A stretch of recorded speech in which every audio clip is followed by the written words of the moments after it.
पर शिवपुरी।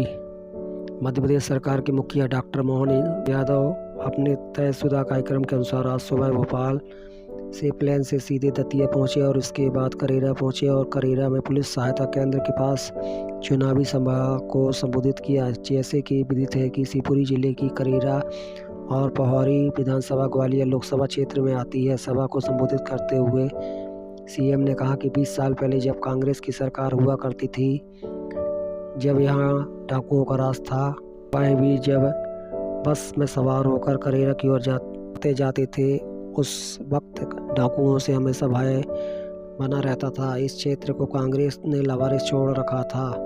यह क्षेत्र डाकुओं के नाम से जाना जाने लगा था कि इस क्षेत्र के लोगों का इससे कोई लेना देना नहीं था। शादी कार्यक्रमों में लोगों को कठिनाई आती थी। सीएम ने आगे कहा कि डाकुओं ने यहाँ भय फैला रखा था। वो समय कांग्रेस के लिए कलंक था, लेकिन भाजपा ने जैसे तैसे डकैतों को इस क्षेत्र से साफ किया। गेहूं खरीदी की बात पर कहा कि सरकार ने 2700 रुपये कुंटल का वादा किया था। आज 2275 केंद्र सरकार दे रही है, 125 प्रदेश सरकार दे रही है। इससे वर्तमान में 2400 रुपये प्रति कुंटल में गेहूं खरीदा जा रहा है। हमने 2700 का वादा 5 साल के लिए किया था। हो सकता है 5 साल के भीतर यह दाम बढ़कर 3000 रुपये भी पहुंच सकता है। ऐसी कई योजनाओं का लाभ भाजपा सरकार दे रही है। सीएम ने कांग्रेस पर हमला बोलते हुए कहा कि योजनाओं को देख कांग्रेस के लोगों की छाती पर सांप लौटते हैं। योजनाओं को बंद करने तक की कहते हैं। करेरा की धरती पर पहली बार पधारे हुए मुख्यमंत्री बनने के बाद में मैं जोरदार तालियों से माननीय मुख्यमंत्री जी का आपका स्वागत करता हूं, अभिनंदन करता हूं। आज के इस अवसर पर बीच में उपस्थित हमारे प्रत्याशी आदरणीय भारत सिंह कुशवाहा जी, इस क्षेत्र के हमारे लोकप्रिय विधायक आदरणीय रमेश प्रसाद खटीक जी, हमारे संभाग के प्रभारी विजय दुबे जी, लोकसभा के हमारे चुनाव के प्रभारी नरेंद्र गरथरे जी, हमारे पूर्व विधायक आदरणीय जसवंत जाटव जी, पिछोर के हमारे लोकप्रिय विधायक प्रीतम सिंह लोधी जी, पूर्व विधायक श्रीमती शकुंतला खटीक जी, पूर्व विधायक लाखन सिंह बघेल जी और मंच पर उपस्थित भारतीय जनता पार्टी के सभी कार्यकर्ता भाइयों बंधुओं और सामने उपस्थित भारतीय जनता पार्टी को आप सबका सदैव आशीर्वाद मिला है और आज इतनी बड़ी ताकत में आशीर्वाद देने के लिए पधारे सभी भाई बहनों में आप सबका हृदय से स्वागत करता हूं, अभिनंदन करता हूं। भाइयों बहनों, ये चुनाव हिंदुस्तान की तकदीर और तस्वीर बदलने का चुनाव है। ये लोकसभा का चुनाव आने वाली हमारी पीढ़ी का भविष्य क्या होगा वो भविष्य करने का चुनाव है और सीधे का सीधा मतलब है कि ये लोकसभा का चुनाव नरेंद्र मोदी को तीसरी बार देश का प्रधानमंत्री बनाने का चुनाव है। इसलिए मैं आप सबसे प्रार्थना करूंगा, 10 साल में प्रधानमंत्री नरेंद्र मोदी जी ने देश को जो ऊंचाइयां दी हैं, गरीब के लिए काम किया है, किसानों के लिए काम किया है, महिलाओं के लिए काम किया है, देश को आगे बढ़ाने का काम किया। इसलिए मैं प्रार्थना करूंगा, एक एक वोट भारतीय जनता पार्टी को देकर के माननीय प्रधानमंत्री नरेंद्र मोदी जी के हाथ को मजबूत करना है, देश को आगे बढ़ाने का काम करना है। इसलिए मैं चाहूंगा कि हमारे लोकप्रिय प्रत्याशी जो बहुत ही सहज हैं, सरल हैं, अपने बीच के हैं, भाई भारत सिंह कुशवाहा जी को एक एक वोट देकर 7 तारीख को कोई वोट घर में नहीं है, एक एक वोट भारतीय जनता पार्टी को देकर के भारत सिंह जी को ऐतिहासिक मतों से जिता करके माननीय प्रधानमंत्री नरेंद्र मोदी जी के हाथ को मजबूत करेंगे। इसी निवेदन के साथ मैं अपनी बात को समाप्त करता हूं। बहुत बहुत धन्यवाद। बहुत बहुत धन्यवाद आदरणीय भाई साहब। अब मैं आमंत्रित कर रहा हूं उन्हें जिन्हें आशीर्वाद देने के लिए आप सब पधारे हैं, जिन्हें आशीर्वाद मांगने के लिए प्रदेश के हमारे यशस्वी नेता डॉक्टर मोहन यादव जी, हमारे माननीय मुख्यमंत्री जी पधारे हैं। ऐसे लोकप्रिय नेता भाई भारत सिंह कुशवाहा जी को आमंत्रित कर रहा हूं कि वो आए और अपना उद्बोधन देने का बस एक बार जोरदार तालियों से भारत सिंह भाई साहब को आशीर्वाद दें। भारत माता की, अरे करेरा की आवाज नहीं है ये, भारत माता की, भारत माता की, मोहन यादव जिंदाबाद, जिंदाबाद जिंदाबाद, मोहन यादव जिंदाबाद, जिंदाबाद जिंदाबाद, नरेंद्र मोदी जिंदाबाद, जिंदाबाद जिंदाबाद। आज चुनावी सभा में करेरा की धरती पर हमारे मध्य प्रदेश के जननायक, प्रदेश के यशस्वी मुख्यमंत्री, जिन्होंने बहुत ही कम समय में पूरे प्रदेश को ऊंचाइयों पर ले जाने के लिए रात दिन मेहनत करने वाले हमारे प्रदेश के जननायक, हमारे नेता, आदरणीय मध्य प्रदेश के मुख्यमंत्री डॉक्टर मोहन यादव जी का मैं बहुत बहुत स्वागत करता हूं, वंदन अभिनंदन।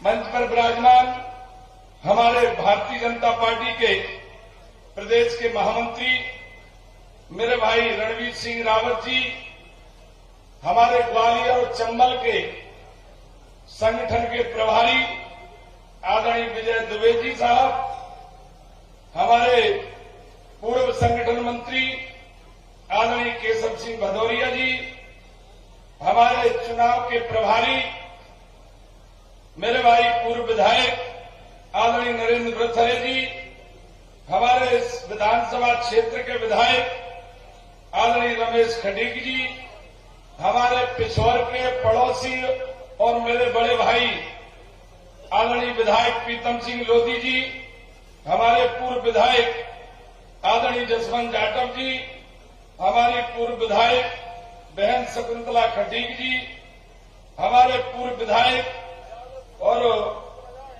मेरे भाई लाखन सिंह बघेल जी, हमारे विधानसभा के प्रभारी आदरणीय जगराम यादव जी, हमारे संयोजक आदरणीय बीके गुप्ता जी, आदरणीय संदीप महेश्वरी जी, आदरणीय हेमंत शर्मा जी, आदरणीय कमलेश रावत जी, आदरणीय वीरेंद्र यादव जी और हमारे पड़ोसी राज्य के जिले के झांसी से चलकर आए मेरे भाई पंजाब यादव जी, हमारे वरिष्ठ पूर्व आईपीएस आदरणीय हरि सिंह यादव जी, आदरणीय रामेश्वर रावत जी, आदरणीय पुष्पेंद्र जाटव जी जनपद अध्यक्ष, आदरणीय हमारी बहन करेरा की अध्यक्ष परिषद की आदरणीय शारदा रावत जी, आदरणीय भवानी शंकर कोरकू जी नगर परिषद के अध्यक्ष, आदरणीय धनीराम यादव जी, आदरणीय राजीव सिकरवाल जी, आदरणीय कप्तान सिंह जी, आदरणीय सभी सम्मानित मंच को मैं प्रणाम करता हूं और इस अवसर पर हमारे करेरा की जनता जनार्दन को, माताओं बहनों को मैं शीश झुकाकर आप सबको प्रणाम करता हूं और आप सबका इसमें अभिवादन करता हूं। बंधु, आप सब जानते हैं कि हमारे लोकसभा के चुनाव चल रहे हैं और यहां लोकसभा के चुनाव का मतदान 7 मई को होना है। आप सबके बीच में हमारे प्रदेश के जननायक, हमारे अपने नेता, प्रदेश के मुख्यमंत्री डॉक्टर मोहन यादव जी आप सबके बीच में विराजमान है। मेरी आप सबसे प्रार्थना है, निवेदन है कि जिस तरह से हमारे देश के प्रधानमंत्री जी ने गांव, गरीब, किसान, माता बहनों के लिए, हमारे बुजुर्गवारों के लिए जितनी महत्वपूर्ण योजना बनाई है, उन योजनाओं का क्रियान्वयन मध्य प्रदेश की सरकार के द्वारा, डॉक्टर मोहन यादव जी के द्वारा अच्छी तरह से प्रदेश में किया जा रहा है। मैं आप सबसे ये भी प्रार्थना करना चाहूंगा कि हमारे प्रधानमंत्री जी ने खाद्यान्न योजना देकर अन्न की व्यवस्था हमारे गरीब भाई बहनों को की है। और आप सब जानते हैं कि हमारे झुग्गी झोपड़ी में रहने वाले भाई बहनों के लिए पक्के आवास की अगर व्यवस्था की है तो हमारे देश के प्रधानमंत्री नरेंद्र मोदी जी ने की है।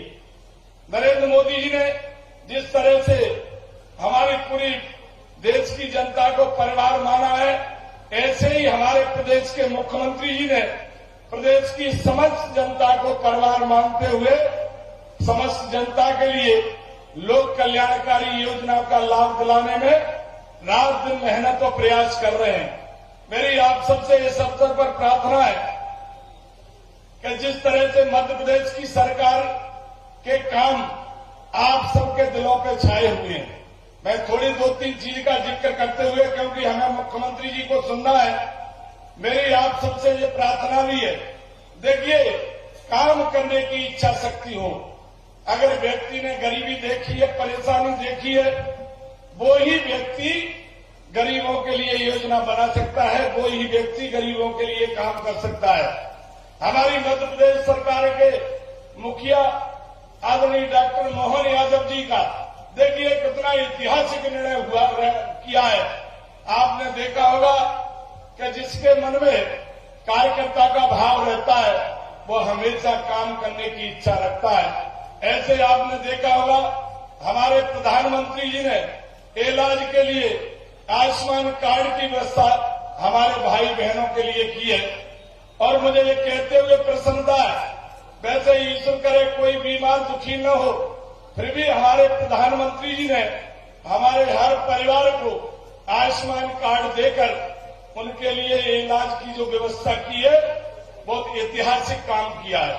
देश के अंदर आप कहीं पे भी जाएंगे, अगर बाई चांस हम बीमार हो जाते हैं तो हॉस्पिटल में फ्री इलाज की व्यवस्था हमारे प्रधानमंत्री जी ने की है। देखिए हमारे मुख्यमंत्री जी का निर्णय देखिए, मध्य प्रदेश सरकार का निर्णय देखिए। हमारे मुख्यमंत्री जी ने डॉक्टर मोहन यादव जी ने एक ऐतिहासिक निर्णय लिया है कि आयुष्मान कार्ड देने का काम प्रधानमंत्री जी ने किया है। यदि कोई ज्यादा गंभीर बीमार हो जाता है तो पहले आपने देखा होगा जिला अस्पताल के लिए हमारी एम्बुलेंस के माध्यम से मरीज को ले जाने की व्यवस्था थी। आज मुझे कहते हुए प्रसन्नता है, ऐसे हमारे मुख्यमंत्री जी ने देखिए कितना गहराई से सोचा है। मुख्यमंत्री जी ने ये फैसला लिया है कि इलाज के अभाव में किसी भी गरीब की मृत्यु न हो, इसके लिए अगर कहीं दिल्ली भी जाना पड़े, किसी भी प्रदेश में जाना पड़े तो इसके लिए आपको 4 पहिया वाहन से जाने की जरूरत नहीं है, ट्रेन से जाने की जरूरत नहीं है। मुख्यमंत्री जी ने हेलीकॉप्टर से इलाज की व्यवस्था एयर एम्बुलेंस चलाने का काम हमारे मुख्यमंत्री डॉक्टर मोहन यादव जी ने किया है। ऐसे ही आपने देखा होगा मुख्यमंत्री तीर्थ दर्शन यात्रा में हमारी मध्य प्रदेश सरकार का ऐतिहासिक निर्णय है कि ट्रेन के साथ साथ बसों के साथ साथ हमारी हवाई यात्रा भी हमारे तीर्थ दर्शन यात्रियों को इसका लाभ दिलाने के लिए मुख्यमंत्री जी ने ऐतिहासिक निर्णय किया है। मेरी आप सबसे प्रार्थना है कि मैं भी आप सबके बीच का कार्यकर्ता हूं, आपका भाई हूं, आपका कार्यकर्ता हूं। मुझे भी मंच के आशीर्वाद से शीर्ष नेतृत्व ने लोकसभा का प्रत्याशी बनाया है। तो मैं आप सबको ये कहना चाहूंगा कि हमारे विधायक जी भी सब लोग यहाँ बैठे हैं, मुख्यमंत्री जी बैठे हैं।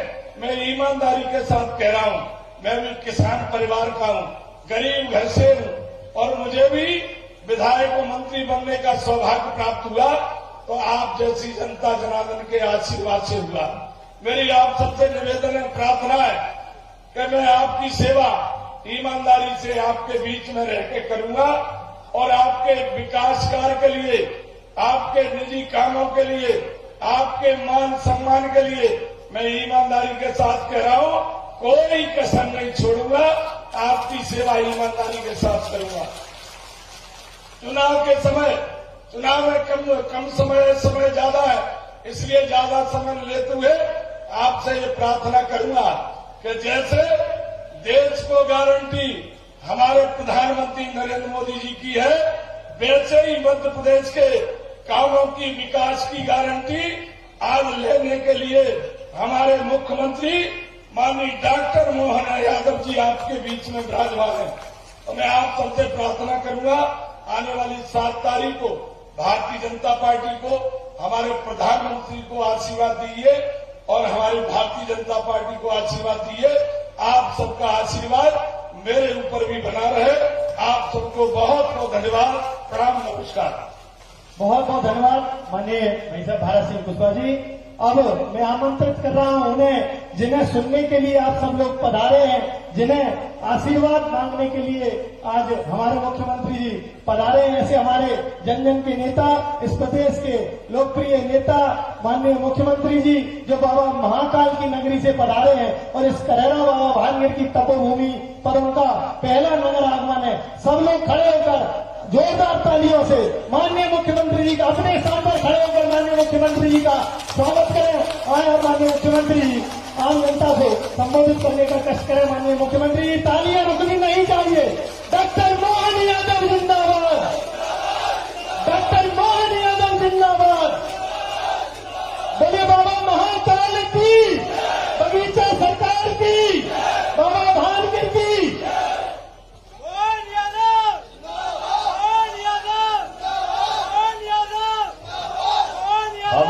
के बोलेंगे,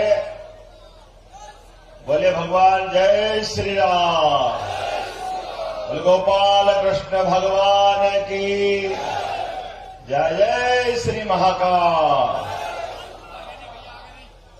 बाणगंगा धाम की।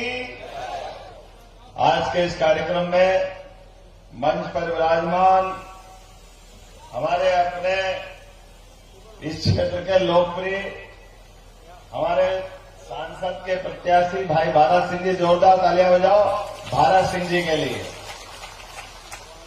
हमारे अपने विधायक खटीक जी, जोरदार तालियां खटीक जी के लिए। एक और विधायक प्रीतम लोधी जी, उनके लिए भी अभिनंदन है, वंदन है। इस मंच पर ही विराजमान हमारे पूर्व डीआईजी हरि सिंह यादव जी, आपका भी स्वागत है।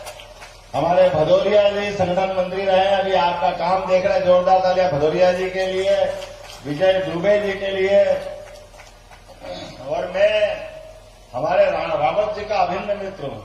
रावत जी अभी अभी पूरे क्षेत्र में महाकौशल के बेल्ट में 4 लोकसभा क्षेत्र देख के आए।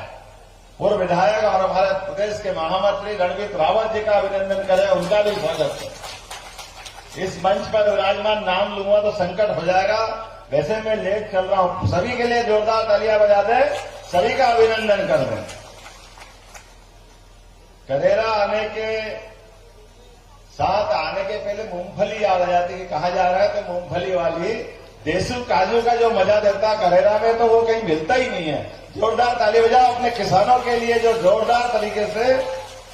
मैं आया सरकार में बैठने के बाद, हमने कहा कि हमारे यहाँ कृषि आधारित जो जो उद्योग लग सकते हैं, प्रत्येक वो काम करें जिनसे हमारे किसानों की आय बढ़े, उनके जीवन में भला हो। ये काम करना चाहिए कि नहीं करना चाहिए? किसानों की आय बढ़ना चाहिए कि नहीं बढ़ना चाहिए? तो आप अपने लिए ताली बजाओ, खुद के लिए। हमारे अपने क्षेत्र के अंदर यशस्वी प्रधानमंत्री के माध्यम से 2 योजना हमको मिली बड़ी बड़ी, जिसमें बड़ी योजनाओं में, एक मिनट जरा मैं बड़ी योजना पे आ जाऊं, फिर जिंदाबाद कर लेना। हमारे द्वारा बड़ी नदियां बहती है, पार्वती, काली सिंध, चंबल, और इस योजना के माध्यम से 70,000 करोड़ का एक बड़ा निवेश आ रहा है, जिसके आधार पर 10 जिले, उसमें आपका शिवपुरी, गुना, ग्वालियर वाला बेल्ट भी आएगा। जोरदार अभिनंदन करो। पानी की योजना के माध्यम से खेती में भी जल मिलेगा और घर में भी नल से जल मिलेगा।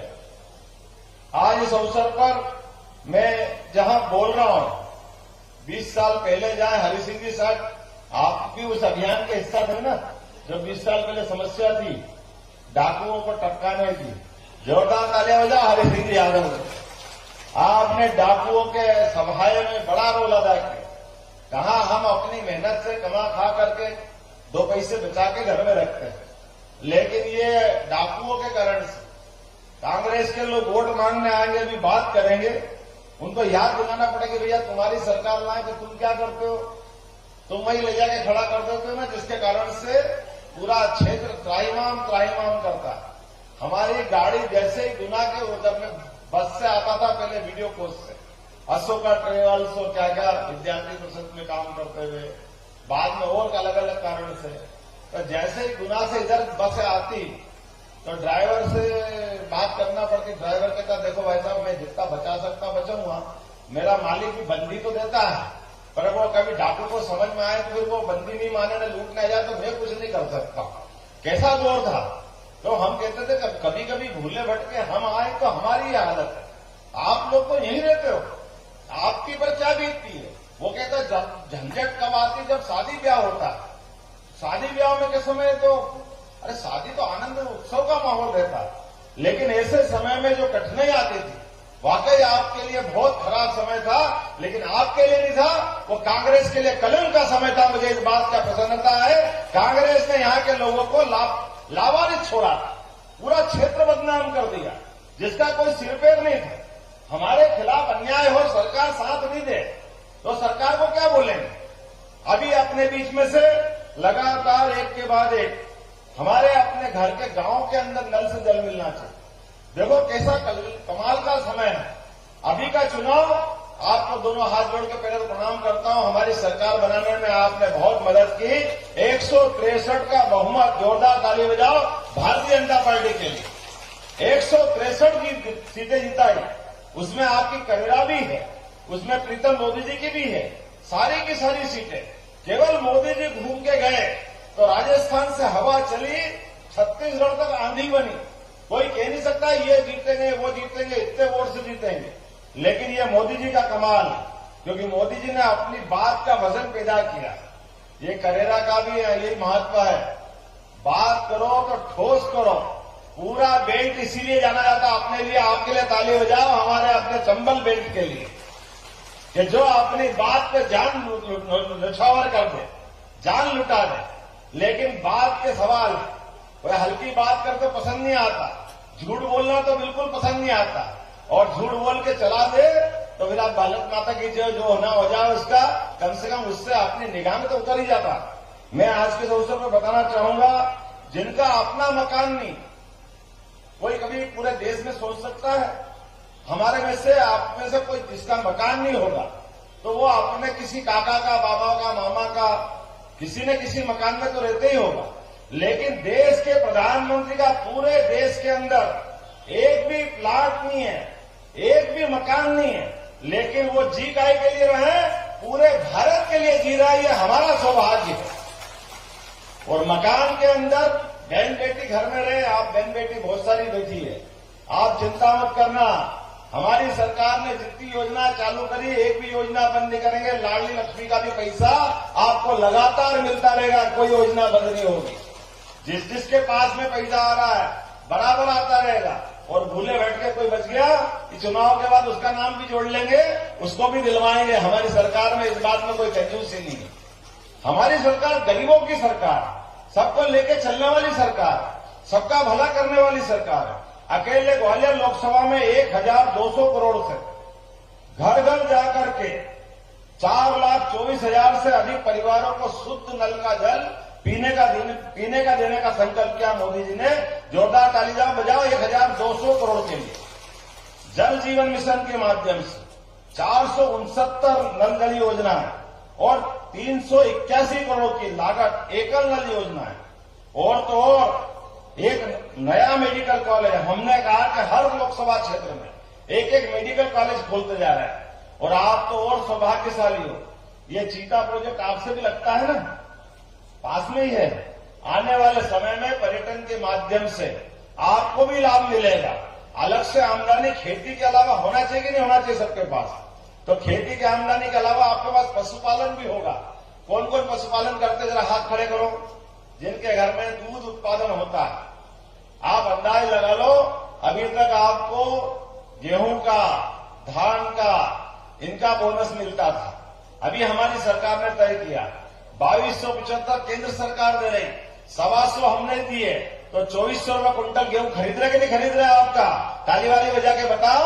और ये हमने सरकार बनाने के टाइम कहा था कि 2700 देंगे, लेकिन 2700 5 साल के लिए बोला। पर आप चिंता मत करना, ऐसे ही बढ़ाते बढ़ाते गए तो 5 साल में तो 3000 रुपये कुंटल तक खरीदेंगे हमारा गेहूं, हमारे किसानों का। अरे हमारे किसान मेहनत करते हैं, अपनी जान की बाजी लगाते हैं, तो उनके लिए अगर कुछ पैसा दे तो गलत क्या है? लेकिन एक जानकारी और दे रहा हूं, आपके पशुपालन के आधार पर दूध उत्पादन के लिए भी हमारी सरकार बोनस देने जाएगी। आपको दूध के उत्पादन में भी सीधा बोनस मिलेगा। आपको दूध उत्पादन के लिए केवल दूध वाले पे निर्भर नहीं पड़ेगा कि वो डेयरी वाला लेगा तो लेगा, नहीं लेगा नहीं लेगा। आपके खाते में सीधे सीधे दूध उत्पादन के बाद आपके पास पैसा आएगा। हमारे यहाँ परमात्मा की दया है, आज लगभग 32,000 करोड़ से 32,000 से ज्यादा बैंक के किसान क्रेडिट कार्ड बने हैं। यहीं पे 2,25,000 से अधिक किसान सम्मान निधि। अब इस लोकसभा में अंदाज लगा लो, किसानों का सम्मान देने का काम अगर किसी ने किया है तो यशस्वी प्रधानमंत्री नरेंद्र मोदी ने। जोरदार ताली बजा के बनाओ, जिनके कारण से कभी सोच सकते थे एक साथ दोनों का सम्मान देने का काम किया। सीमा पे जवान जान की बाजी लगा करके, आपके अपने बच्चे भी जाते हैं, अपनी जान की बाजी लगा के दुश्मनों से आंख में आंख लगा करके भारत की सीमाओं की रक्षा करते हैं, देश की एकता अखंडता की रक्षा करते हैं और अपने प्राण को हथेली में रख करके भारत मां के लिए कुर्बान करने के लिए लालायित रहते हैं। लेकिन उससे कम नहीं है हमारा किसान भी समान रूप से मेहनत करता है। इस सूर्य देवता से आंख मिला करके बराबरी से सूर्य से कहता लगा तेरे में जितनी ताकत है, तेरी गर्मी कितनी होगी, हमारे शरीर की गर्मी भी कम नहीं है। ये हमारे किसान अपने सारे बंधु अपनी जान लगा के खेती में ताकत लगाते हैं। तो किसानों का सम्मान नहीं होना चाहिए। वो पूरे देश का पेट भरने का काम करता है, पूरे देश में फसल उत्पादन करता है।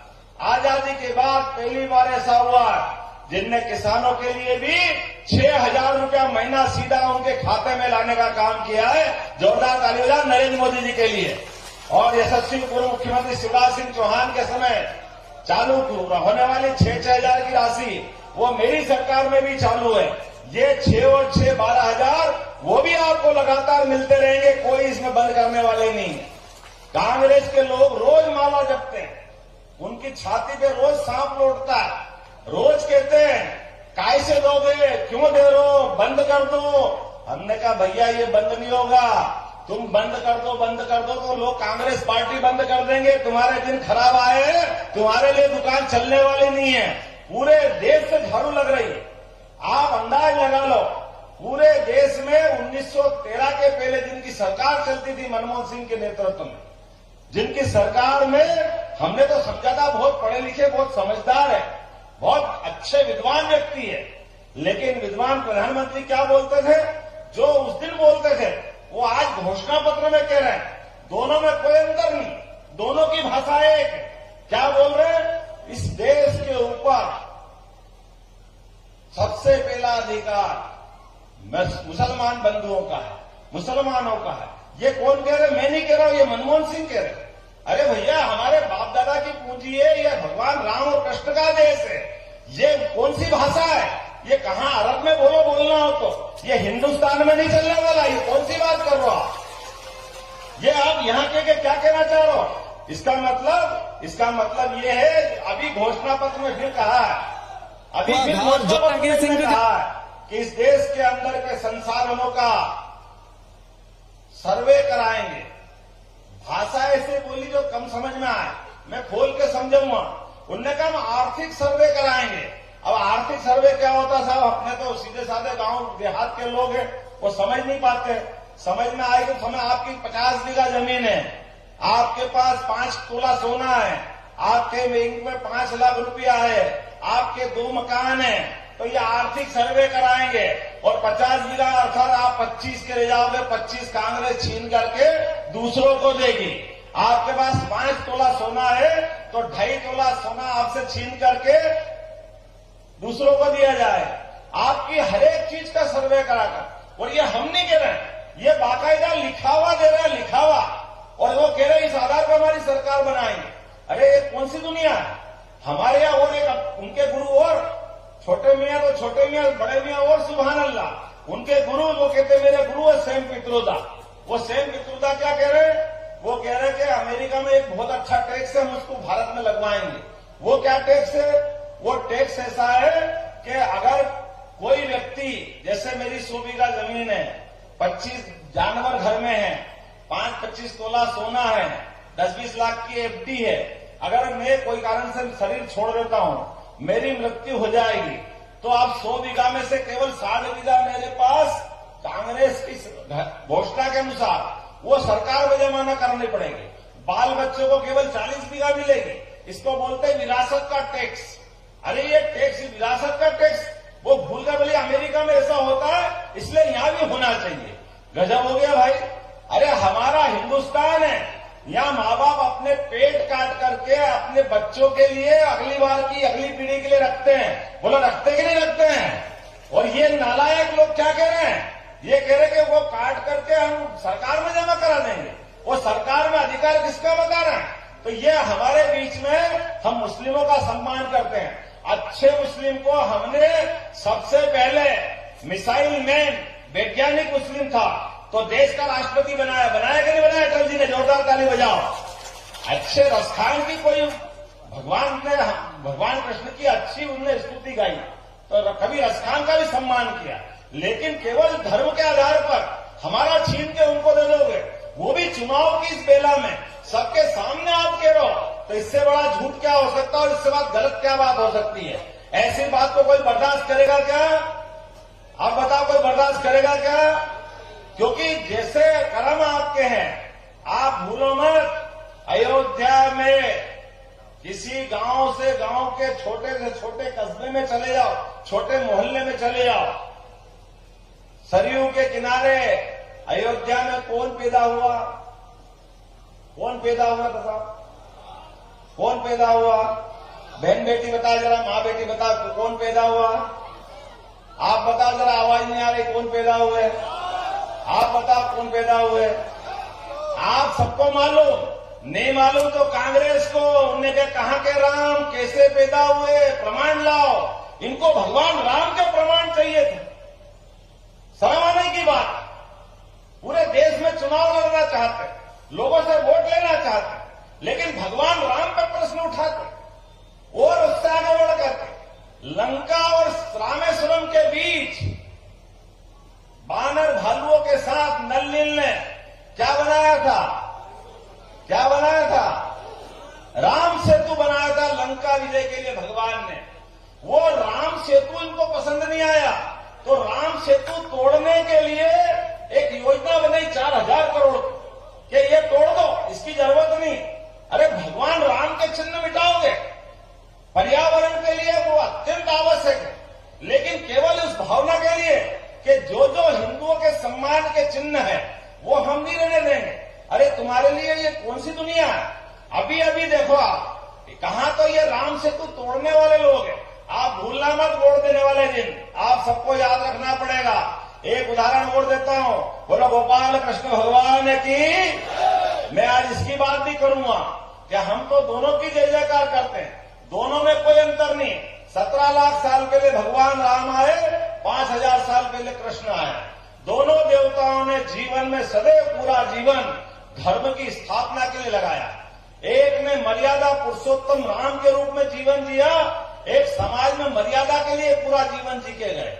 उनने अपने जीवन के प्रत्येक क्षण से पूरा जीवन दांव पे लगाया, लेकिन अपने जीवन पे दांव लगा करके धर्म की स्थापना करके लिए जीवन दिया। तो द्वारका के अंदर वो द्वारका भगवान कृष्ण वाली भेंट द्वारका जो समुद्र में डूब गई और वहां जाने के लिए जहाज लगता था, जहाज से आना जाना पड़ता था। अब जहाज से जो पैसे वाला चले जाए, कोई यहां से गाड़ी लेके जाए, कोई और कहीं से जाए, तो जा नहीं पाते थे। नरेंद्र मोदी जी ने कहा ऐसी जगह नहीं है जहाज की, समुद्र में हमने अपना पुल बनवा दिया, जोरदार ताली बजाओ, पुल अब जाओगे आप तो समुद्र के अंदर पुल में जाकर के आप पहुंच जाओगे। ये पुल से पहुंचाने की बात। और वो जो डूबी हुई द्वारका थी, भगवान कृष्ण के लिए हम सबका आनंद एक और कारण से बढ़ना चाहिए। भगवान कृष्ण बड़ी से बड़ी सभा में गए, धनी से धनी लोगों के बीच में मिले, बड़े सोने चांदी के सिंहासन होंगे, बड़े बड़े मुकुट होंगे, लेकिन भगवान कृष्ण ने जीवन भर गांव वालों का सम्मान किया, अपने ग्वाल बाल का सम्मान किया। और सम्मान करने का प्रतीक चिन्ह क्या था? उनके माथे पे मोर मुकुट, वो जीवन भर धारण करते रहिए। बोले गोपाल कृष्ण भगवान की। जिनने ये संदेश दिया, क्या गांव वाले, क्या शहर वाले, सारे भारतवासी हम प्रकृति से प्रेम करते हैं और मयूर सबसे सुंदर पक्षी है, इसलिए माथे पे धारण करते हैं। और इसीलिए नरेंद्र मोदी जी ने जब अभी समुद्र के अंदर डुबकी लगाई, उस भेंट द्वारका को नमन करने गए, तो अपने साथ मोर के पंख ले गए। हमने से कई लोगों ने देखा हुआ, जोरदार ताली बजाओ, नरेंद्र मोदी जी ने। और नीचे वो मोर पंख चढ़ा करके भगवान कृष्ण के प्रति वो आराधना की, वो अपने मन का भाव प्रकट किया। वही भाव जो सुप्रीम कोर्ट के फैसले के लिए जैसे फैसला आया, आप बताओ, हमने 2014 में वोट दिया तो तब सीमा पे हमारे सैनिकों के सर काट के पाकिस्तान ले जाता था कि नहीं ले जाता था?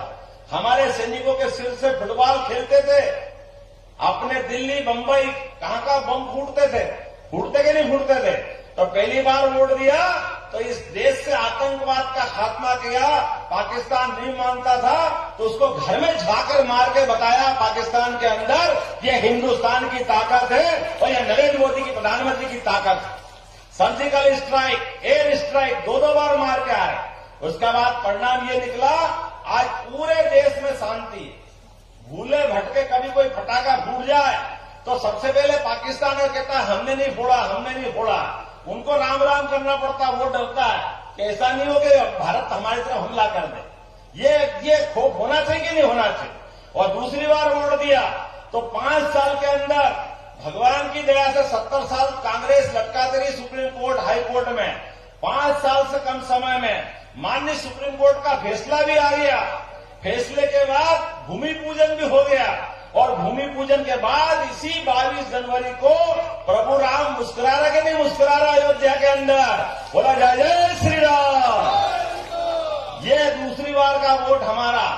हमने अपने लिए कोविड के कठिन काल से लेकर सारे काल को याद कर लो। आपका वोट, यहाँ एक भी कोई व्यक्ति बैठा हो जिसको कोविड का टीका नहीं लगा हो, बताओ किसको किसको टीका लगा, हाथ खड़े कर बताओ जिसके कोविड के टीके लगे। यहां से वहां तक सब बताओ जिनको टीका लगा। कोई एक व्यक्ति जो बगैर टीके वाला है? ये टीका नहीं है, ये संजीवनी है जो भगवान राम के समय लक्ष्मण जी के टाइम हनुमान जी लेकर आए थे। कहां से लाए थे? हनुमान जी। और भगवान ने लक्ष्मण की जान बचाई थी, हनुमान जी ने। ऐसी हमारी सबकी जान किसने बचाई? हनुमान भक्त अपने नरेंद्र मोदी जी। जोरदार ताली बजाओ जिनके अपने जीवन में सारे देश की रक्षा की, सबको लेके चलने का भाव। और ऐसे पवित्र भाव वाले व्यक्ति के लिए जब एक बार वोट दिया हमने अपने देश की एकता, अखंडता और शांति की सुरक्षा के लिए, दूसरी बार का वोट दिया भगवान राम से लेकर जीवन रक्षा के लिए। अब तीसरा वोट हमारा जाएगा 7 मई के दिन, तो वो हमको अपने पास में मथुरा वाले बुला रहे हैं। बोलो कृष्ण कन्हैया आल की पाल की। अब बताओ, वो अपने घर में बैठे विराजे हुए सबको बुला रहे हैं कि भैया अब ये कब तक हम बैठेंगे बाहर? वो टेंट वाले बड़े भैया तो पहुंच गए मंदिर में, अब हमारे लिए भी पहुंचाओ। तो भगवान कृष्ण ने एक बड़ा काम किया है। हमको मालूम है ये मोदी जी को बहुत गाली देते, रोज पानी पी पी के गाली देते, जाने क्या क्या कहते। कहने दो इनको, भगवान कृष्ण की तरफ देख लो। जरासंध ने कितनी गालियां दी थी? 1 2 3 4। तो भगवान ने जरासंध की मां बुआ जी को वचन दिया था कि 100 तक गिनेंगे और 100 के बाद हमको मालूम है। तो ये अपने 5 साल तक अपन ने भी गिनने का टाइम ले लिया है इनसे, कांग्रेस वालों से। और आपके सबकी उंगली में भी सुदर्शन चक्र भगवान ने दे दिया है। ध्यान रखना, अपनी उंगली बचा के चलना। जितनी गाली देना दे लेना, 7 मई के दिन सबकी उंगली में सुदर्शन चक्र आएगा। इस नए मतदान के माध्यम से, आपके वोट की उंगली में, आपके माध्यम से जैसे ही आप अपनी उंगली में सुदर्शन चक्र की जगह कमल का फूल धारण करोगे तो अपने आप हमको कांग्रेस के इस वर्तमान के गाली गुप्ता वाले माहौल से मुक्ति मिलेगी। बोलो मिलेगी कि नहीं मिलेगी? तो अपनी उंगली का सदुपयोग करोगे। आज का चुनाव भले ही भारत सिंह यहां दिख रहे हैं, लेकिन सच्चे अर्थों में चुनाव हमारा नरेंद्र मोदी जी के लिए है। तो आइए हम सब खड़े हो जाए और संकल्प करें, अपनी शक्ति का एहसास करें, अपनी शक्ति के लिए भगवान कृष्ण को याद करें, अपनी उंगली में सुदर्शन चक्र की तरह मताधिकार का संकल्प करें। एक एक वोट, चाहे कितनी गर्मी पड़े, बारिश हो जाए, कोई तीज त्योहार, कोई को मान में जाना हो, सगाई में जाना हो, शादी में जाना हो, सब बाद में करना, सबसे पहले वोट देना। क्योंकि आप वोट देने नहीं जाते हो तो सबसे ज्यादा खुश वही होते हैं जिनको भगवान राम और कृष्ण से नफरत है। इसलिए हम सब संकल्प करें, एक एक वोट भाजपा के पक्ष में पड़ेगा। भारत सिंह जी को दिया हुआ वोट, कमल के फूल पर दबाया बटन निश्चित रूप से भगवान राम और भगवान कृष्ण की जय जयकार कराएगा। बोलो सब तैयार है? बोलो भारत माता की, गोपाल कृष्ण भगवान की जय। जय श्री राम।